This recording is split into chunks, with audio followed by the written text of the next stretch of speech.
हाय महक। ये तुम क्या देख रहे हो? ये मैं देख रहा हूँ भारत का संविधान, जिससे भारत का कानून चलता है।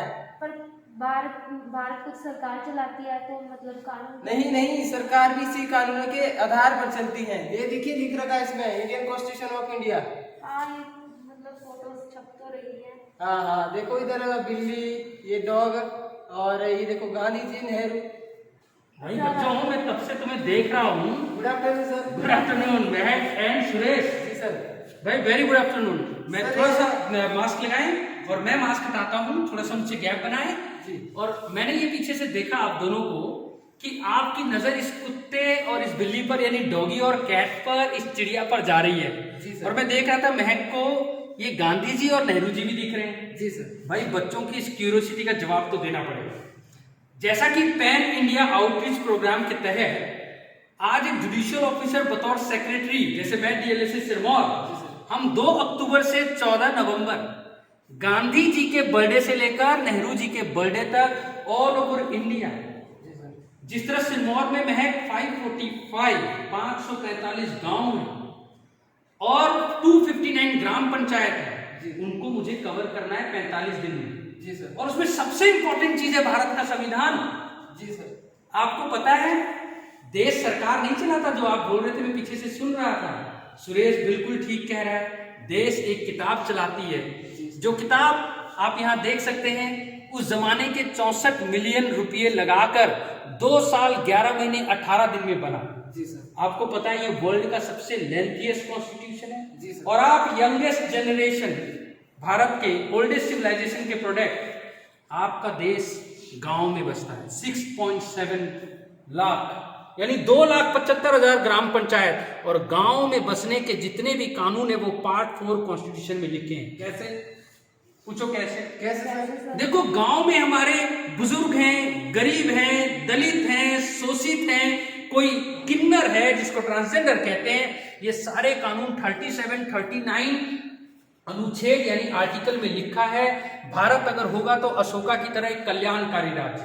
कैसा राज्य? कल्याणकारी। कल्याणकारी राज्य का मतलब होता है कि मैं बतौर पब्लिक सर्वेंट आपके पास जाऊंगा। अगर आप डिसेबल हैं तो मैं आपको बताऊंगा कि आपके पास right to free legal aid है। आप मानसिक तौर पे विकलांग हैं तो भी मैं आपको बताऊंगा। इसके लिए कानून की जटिलताओं में मैं आपको लेके नहीं जाऊंगा। मगर गांधी जी का ये सपना था कि हम, ये दिख रहा है आपको बच्चों, ये आर्टिकल 39 है।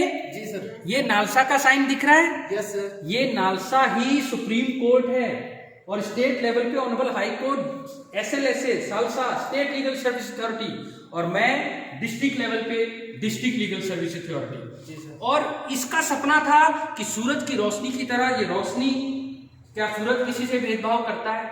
No sir. लेकिन हमारे गांव जंगल के बीच में हैं, वहां तक सूरज पहुंच नहीं पा रहा था, इसीलिए पैन इंडिया यानी संपूर्ण भारत में आउटरीच यानी पहुंच रहे हैं पीएलवी के थ्रू।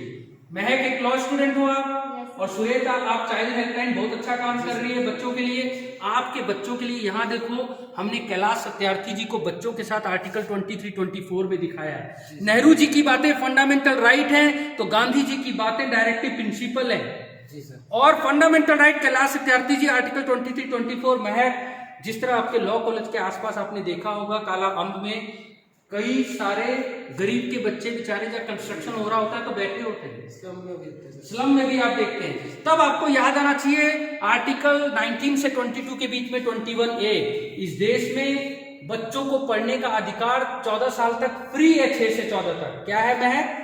फ्री। बतौर आप लेडी हो महक, पर आप तो लॉ ग्रेजुएट हो, आपकी फैमिली भी अच्छी है, क्या उसके बावजूद आपको फ्री का एडवोकेट और फ्री का प्लीडिंग सब कुछ मिलेगा? Answer yes. इस आर्टिकल 39A में एक कानून पास हुआ महक, लीगल सर्विस अथॉरिटी एक्ट। उसमें औरतों को, बच्चों को कस्टडी में जो है, शेड्यूल का शेड्यूल ट्राइब, इवन कोई भूकंप आया है, महामारी आया है वहां पर, और यहां तक कि आपके दिमाग में आ रहा होगा जनरल कैटेगरी को कुछ बेनिफिट है सर? बिल्कुल है। 3 लाख से नीचे अगर उनकी सालाना एनुअल इनकम है। 10 मिनट की वीडियो के बाद हम सेकेंड पार्ट में मिलेंगे, ठीक है? तो आपने हमें बता देना है। अब जैसा कि महक ने पूछा, ये नारद मुनि या यहाँ पर ये विक्रमादित्य और अकबर या जहांगीर क्या कर रहे हैं? देखो बच्चों, जहांगीर या विक्रमादित्य जाने जाते थे न्याय के लिए, और भारत के संविधान में सबसे सबसे ऊपर है कानून, और विधान में विधान है संविधान, सारा देश इससे चलता है। Indian penal code, CrPC, legal service authority act मैंने बताया, सब इससे निकलता है। और इसमें टोटल आप देख सकते हैं 26 जनवरी 1950 को ये आया, और 393 टोटल आर्टिकल, मतलब जो आर्टिकल है उसमें इसका नाम लिखा गया। जैसे एक बच्चे का नाम लिखते हैं ना, महक, सुरेश, आपका नाम है ना, इस बच्चे का क्या नाम रखा गया था? कॉन्स्टिट्यूशन ऑफ इंडिया, भारतीय संविधान। इसको हिंदी में भी लिखा गया, इंग्लिश में भी लिखा गया। और ये सोने की चिड़िया आपका देश, अगर इन आर्टिकल्स को आप पढ़ लो, आर्टिकल 292, 294, 300, 300A, ये 300A बहुत इंपॉर्टेंट है। जब आप गांव में जाओगे तो लोग आपको पूछेंगे क्या प्रॉपर्टी का हक, जरूर जमीन में जमीन का हक क्या मेरा मौलिक अधिकार है? आप कहोगे नहीं। इसका ये मतलब नहीं कि अगर सरकार आपके जमीन को लेकर कोई रोड निकालना चाहती है तो आपको मुआवजा नहीं मिलेगा। इसके लिए भारत में लैंड एक्विजिशन का नया कानून है, रिहेबिलिटेशन। अगर कोई आपसे पूछे तो आप बताएं कि आर्टिकल 300 के ए में कॉन्स्टिट्यूशनल राइट है, प्रॉपर्टी राइट, और इससे निकला है एक कानून लारा, लैंड एक्विजिशन रिहेबिलिटेशन का एक्ट। पहले आपको हम दूसरी जमीन पे बसाएंगे, फिर सरकार कोई काम कर पाएगी। Social impact assessment, environment impact assessment, सब कुछ होता है, कितने पेड़ कटने हैं। इसीलिए आप देख सकते हैं यहाँ पर, ये है भारत की जुडिशरी, ऑनरेबल हाई कोर्ट, और ये ऑनरेबल सुप्रीम कोर्ट, ठीक है। और ये पंचायती राज में भी आपके कानून बनते हैं, ग्राम सभा में, ठीक है। ये आपका देश। और कुछ आप पूछना चाहते हो बच्चों इसमें से? नेक्स्ट पार्ट में आपके क्वेश्चन का जवाब दिया जाएगा।